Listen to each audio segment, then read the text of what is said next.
che riguardano come ad esempio gli scioperi. Ne abbiamo parlato tanto in questi ultimi giorni, ma scioperi che coinvolgono in questo caso anche gli aeroporti. Ne parliamo con Paul Charles, CEO of the PC Agency. Good evening, and Paul, thank you Hello. very much for being with us tonight. Pleasure as always. Nice to see you again. Right. Last time we had a live chat on London One Radio, and I asked you about possible strikes at the UK airports. And now here we are today with this news that strikes might happen in a few days. So what's going on? At the moment, there are lots of strikes across the UK. You have the rail strikes, of course, which have begun today. Over the next week, we're seeing a number of rail strikes affecting all train travel. So it's very difficult to get a train anywhere in the UK for the next few days. And you also have strikes emerging at Heathrow Airport this weekend with baggage handlers going on strike. So if you're flying, it might be wise to take hand luggage only if you can. And then, of course, we have strikes by border force officials, those who check your passport when you arrive in the UK. And they'll be striking for 8 days over the Christmas period. And that could cause a lot of issues. Yeah, exactly. But still, on the government website, we can see that they are saying these are strikes proposed by the border force. So when are we going to have the confirmation by them? I think you have to assume they will go ahead. Those strikes are confirmed. The government clearly is hoping they will be removed, that threat will disappear, and that they'll reach an agreement. But there's no sign the government and officials in Border Force are going to reach any agreement whatsoever. And you have to assume they will be going ahead.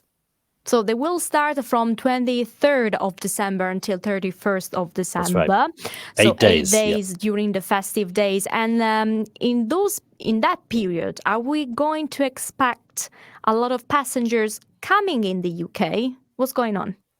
So we're expecting around 10,000 flights to be affected over that 8-day period, as you say. That is some 2 million potential passengers. That's 2 million seats. And at this time of year and over the Christmas period, most flights are full. Everybody wants to travel to see friends and family. So 2 million people affected. 1 million of those are coming into Heathrow, 500,000 of those coming into Gatwick, and the rest at other airports around the UK, like Birmingham and Manchester, for example. So yes, potentially 2 million of us will find it more difficult and will face delays and queues getting into UK airports during this period. But we can say that most of the flights who will suffer the consequences of these actions will be inbound flights or also the outbound. No, outbound should be okay. Generally, passports are not checked when you leave the UK. They are in some cases, but very few. You're going to be affected if you're flying into the UK, whether you're a British passport holder or any EU or American or any passport holder will be facing delays, long delays during this period from the 23rd. And yet again, we're going to see queues, as we did in the summer, of course, at UK airports due to the fact there weren't enough staff on duty. This time round, it's because of strikes. And again, not enough staff being able to process those passports. So what are your suggestions then for these passengers? Well, it's very difficult to be traveling at this time. I know a lot of people who've changed their plans, who are not traveling by rail, for example, across the UK over this strike period. And there are some people who now are changing their dates for holidaying in the UK. If you are due to come back to the UK and you live in the UK, whether you're Italian, whether you're British, then it's very difficult because it might cost you to change your flight back, and you don't want to do that during a cost of living crisis. And you are going to have to face the music. You're just going to have to put up with any delays that may occur. But I'm telling you now, I'm certain there will be delays getting back into the UK, especially at Heathrow Airport, after the 23rd of December. But what about the e-gates, for example? Could be that a solution? It's a really good question. The e-gates should be working if they're maintained properly, but Border Force officials still have a role to play with the e-gates. If the gate doesn't work for some reason, then you have to go and see a border force officer. And if they're on strike, there are fewer people to see, and there will still be long queues. So yes, the e-gates play an important role, but they are only part of the process of getting into the UK. Right, that's quite interesting. Of course, what we saw during the latest few months during COVID, that they had some problem with the e-gates, as you said, as you mentioned. So I find this kind of period of time quite difficult to a lot of passengers. So I hope they're going to find a solution. For example, will be the army involved in order to replace the strikers? You make a really good point. The e-gates are essential to travel these days. We've come to rely on them. We just put our passport into the gate and it lets us through pretty quickly. When I go to Rome Airport or Milan Airport, I find it very easy indeed. The same should happen here. We need more e-gates at all of our airports in the UK, in my opinion. Yes, in terms of the government drafting in support, they are going to be bringing in the army and military officials to help process passengers who arrive at our airports in the UK.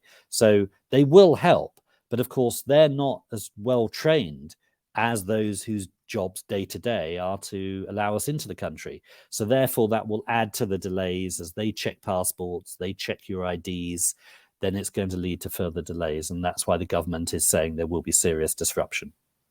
Yes, exactly. And also, I've heard that a lot of soldiers don't want to do this kind of job during these festive days because they want to enjoy their Christmas with their families.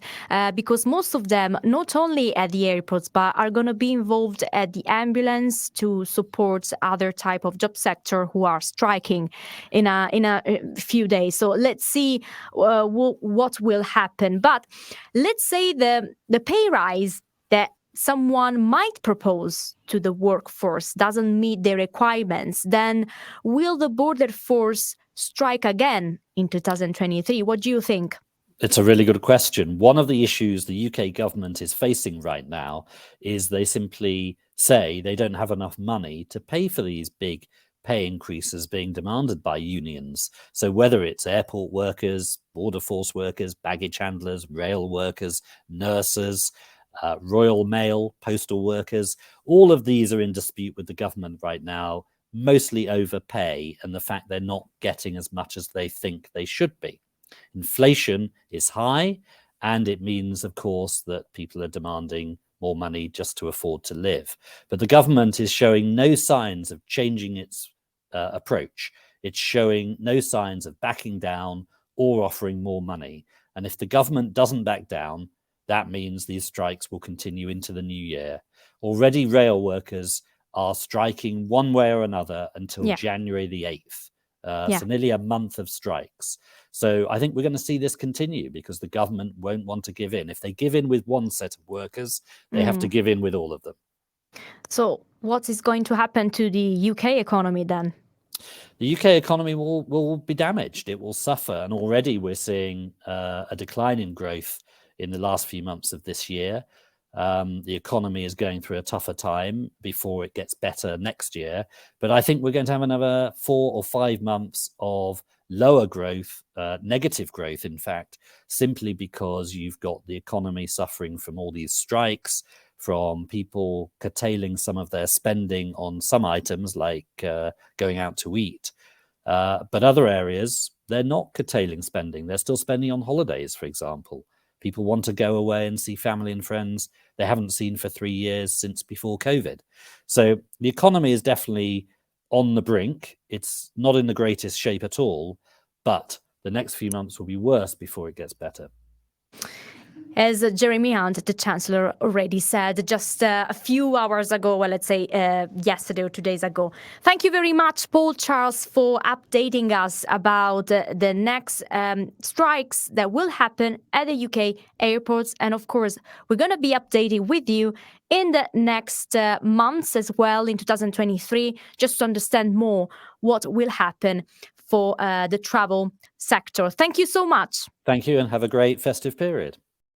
Bene, come abbiamo appena ascoltato da Paul Charles, quello che accadrà in imminente. Ci saranno degli scioperi in quasi tutti gli aeroporti britannici, nonostante il governo abbia descritto questi scioperi come scioperi proposti, in realtà avverranno a partire dal 23 dicembre e termineranno il 31 di dicembre. Stiamo parlando di scioperi che riguardano tutti i dipendenti del Border Force e quindi che colpiranno soprattutto i viaggi che entreranno in Gran Bretagna, quindi passeggeri che tornano in questo paese e che quindi dovranno fare i famosi check, i controlli dei propri passaporti, carte di identità.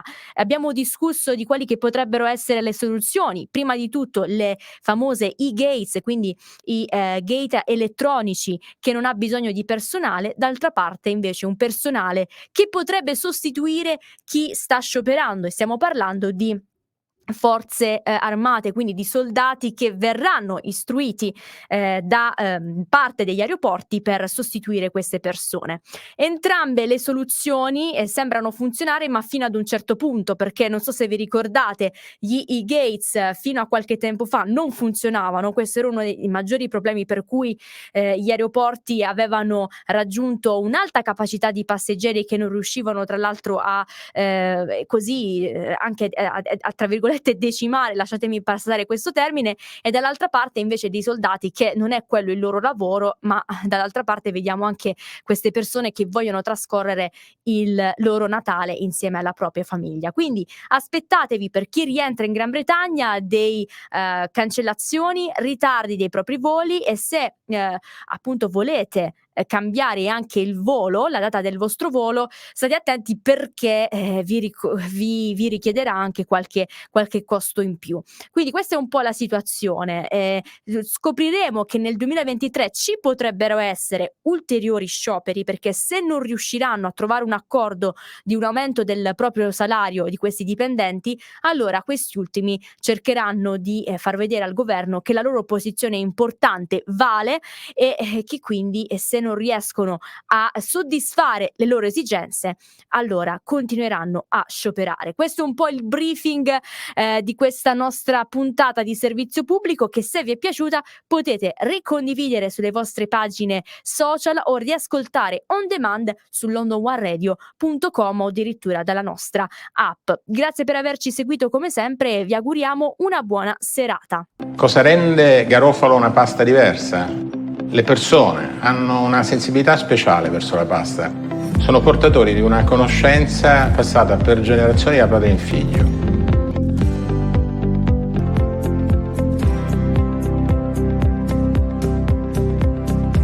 Pieghiamo la migliore tecnologia industriale, ma vogliamo continuare ad essere artigiani e narrare da qui, da Gragnano, la storia di una pasta meravigliosa.